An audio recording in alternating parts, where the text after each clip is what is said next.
ഇന്നത്തെ ഏറ്റവും പുതിയ കൽക്കി ബോക്സ് ഓഫീസ് റിപ്പോർട്ടുകളിലേക്ക് ഇവർക്കും സ്വാഗതം. ആദ്യ തിങ്കളാഴ്ചയിലേക്ക് എത്തപ്പെട്ടിരിക്കുകയാണല്ലോ. ഇന്ത്യയിൽ ഈ 2024 വർഷം ഇതുവരെ റിലീസ് ചെയ്ത സിനിമകളിൽ ഏറ്റവും വലിയ ബഡ്ജറ്റിൽ ചിത്രീകരിച്ച സിനിമയായ കൽക്കി 2898 AD വെറും 4 ദിവസങ്ങൾ കൊണ്ട് ഗ്ലോബൽ ബോക്സ് ഓഫീസിൽ 555 കോടിയിലേറെ ഗ്രോസ് കളക്ഷൻ നേടിയെടുത്ത പ്രഭാസിന്റെ ബിഗ് ബഡ്ജറ്റ് ബ്രഹ്മാണ്ഡ പാനന്തൻ സിനിമ ഇപ്പോഴത്തെ 5ാം ദിവസത്തിലേക്ക് തിങ്കളാഴ്ചയിലേക്ക് എത്തപ്പെടുമ്പോൾ ഇന്നു മുതലുള്ള സിനിമയുടെ ഹോൾഡ് ഒപ്പം തന്നെ കളക്ഷൻ എല്ലാം തന്നെ എത്രത്തോളം മികച്ചു നിൽക്കുമെന്ന് ഒരുപാട് പ്രേക്ഷകരായിരിക്കും ഉറ്റുനോക്കുക. അതിൽ ആദ്യമേ നമ്മുടെ കേരളത്തിലേക്ക് ട്രാക്കിംഗ് കളക്ഷനിലേക്ക് എസ്റ്റിമേറ്റ് കളക്ഷനിലേക്ക് എല്ലാം തന്നെ വരികയാണെങ്കിൽ സിനിമയ്ക്ക് പ്രതീക്ഷിച്ച പോലെ തിങ്കളാഴ്ച കളക്ഷൻ ഇടിവാണ് സംഭവിച്ചിരിക്കുന്നത്. ഇന്നലെ ഞായറാഴ്ച ഇതേ സമയം 2,53 ലക്ഷത്തിന് മുകളിലായിരുന്നെങ്കിൽ ഇന്ന് തിങ്കളാഴ്ച അത് 88 ലക്ഷത്തിന് മുകളിലാണ്.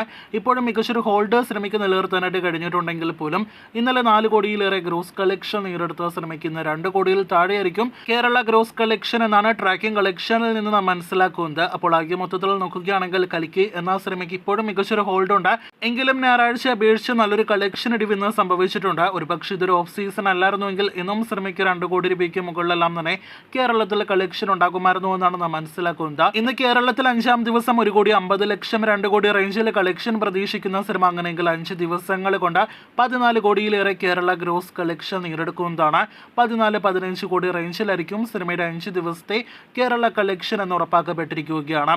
ദുൽഖർ, അന്നാബെൻ, ഒപ്പം തന്നെ ശോഭന തുടങ്ങിയവരെല്ലാം തന്നെ മലയാളത്തിൽ നിന്നും ഭാഗമായ നാഗശ്വിൻ സിനിമയുടെ വേൾഡ് വൈഡ് എസ്റ്റിമേറ്റിലേക്ക് വരികയാണെങ്കിൽ അതും പ്രതീക്ഷിച്ചതുപോലെ 100 കോടിയിൽ താഴെയായിരിക്കും ഇന്ന് സിനിമയുടെ വേൾഡ് വൈഡ് ഗ്രോസ് എന്ന് ഉറപ്പാക്കപ്പെട്ടിരിക്കുകയാണ്. ആദ്യ 4 ദിവസങ്ങളിലും തുടർച്ചയായിട്ട് 100 കോടിയിലേറെയായിരുന്നു പ്രഭാസിന്റെ ബ്രഹ്മാണ്ഡ സിനിമയുടെ ബ്രഹ്മാണ്ഡ കളക്ഷൻ. എന്നാൽ ഇന്ന് മുതൽ അത് 50 കോടിയിൽ പരമായിരിക്കുമെന്നാണ് നാം മനസ്സിലാക്കുന്നത്. അങ്ങനെയെങ്കിൽ 555 കോടി ആദ്യ 4 ദിവസങ്ങൾ കൊണ്ട് നേടിയെടുത്ത സിനിമയ്ക്ക് 5 ദിവസങ്ങൾ കൊണ്ട് 600 കോടി രൂപയ്ക്ക് മുകളിൽ വേൾഡ് വൈഡ് ഗ്രോസ് കളക്ഷൻ ഉണ്ടാകുന്നതാണ്.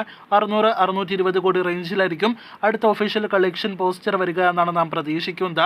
അങ്ങനെ ആകെ മൊത്തത്തിൽ നോക്കുകയാണെങ്കിൽ 600-650 കോടി ബഡ്ജറ്റ് കണക്കാക്കുന്ന സിനിമ ആ ബഡ്ജറ്റ് റേഞ്ചിലേക്ക് സിനിമയുടെ വേൾഡ് വൈഡ് കളക്ഷൻ എടുക്കുകയാണ്. പ്രഭാസ്, അമിതാഭ് ബച്ചൻ, ദീപിക പദുക്കോൺ, കമലഹാസൻ തുടങ്ങിയവരൊക്കെ അഭിനയിച്ച സിനിമ അങ്ങനെ തിയേറ്ററുകളിലെ വിജയത്തിലേക്ക് അടുക്കുകയാണ്. കാത്തിരിക്കൂ സിനിമയുടെ കൂടുതൽ ഇതുപോലുള്ള ബോക്സ് ഓഫീസ് റിപ്പോർട്ടുകൾ കേട്ട്.